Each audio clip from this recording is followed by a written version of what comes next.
Bon, ici, je vais généraliser par rapport à l'ensemble des nombres complexes.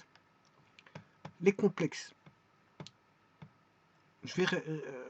L'inégalité triangulaire, je vais la généraliser au nombre réel. Bon, donc aussi, on a les nombres complexes. Et là, les nombres réels. Bon. Alors, je vais écrire l'inégalité qui a été écrite et démontrée au niveau des complexes.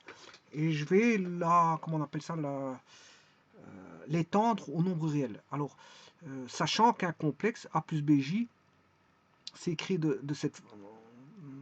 suivant cette forme, et un réel, bon, c'est écrit suivant cette forme-là, lambda, bon, ou A ou B ou C, peu importe, je vais mettre un C.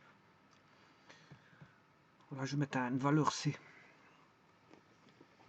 C est un réel, A est un réel, B est un réel, mais BJ est un imaginaire. Et A plus BJ est un complexe, une entité complexe. Alors, écrivons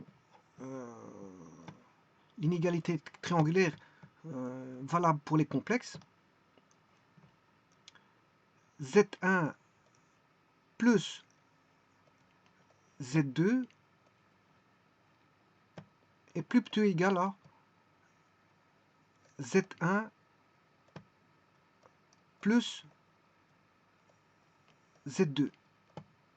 Alors, maintenant, si je retombe dans un nombre réel pur, à ce moment-là, vous savez très bien que si Z1 appartient au réel, bien, on ne parle pas de module, hein. On parle de valeur absolue. On parle de valeur absolue. Donc, puisqu'on a affaire à un réel, voilà. Donc, Z1, je vais considérer que c'est X1. C'est un réel. Voilà. Donc, je ne parlerai plus de module, parce qu'on a affaire à des réels. Ben, il faut aussi que Z2 soit un réel. Hein. Z2 appartient au réel. Ben, à ce moment-là, je vais dire que Z2 égale X2. Bon, ce qui va me permettre de dire, d'écrire ça non plus avec des complexes, mais avec des réels. Et de parler de valeur absolue, non plus de modules de complexes. Donc on aura quoi? On aura X1 plus X2 est plus petit ou égal à... Donc la valeur absolue cette fois-ci, la valeur absolue de la somme est inférieure ou égale à la somme des valeurs absolues.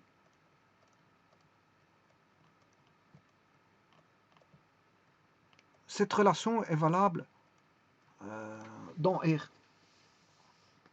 Dans R.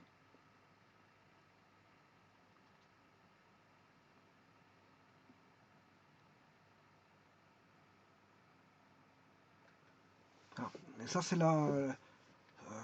elle est valable aussi bien pour Z, je conjecture pour R. Et donc là on parle en termes de valeur absolue, la valeur absolue d'une somme est égale à la somme des valeurs absolues, à la somme des valeurs absolues. Je vous remercie.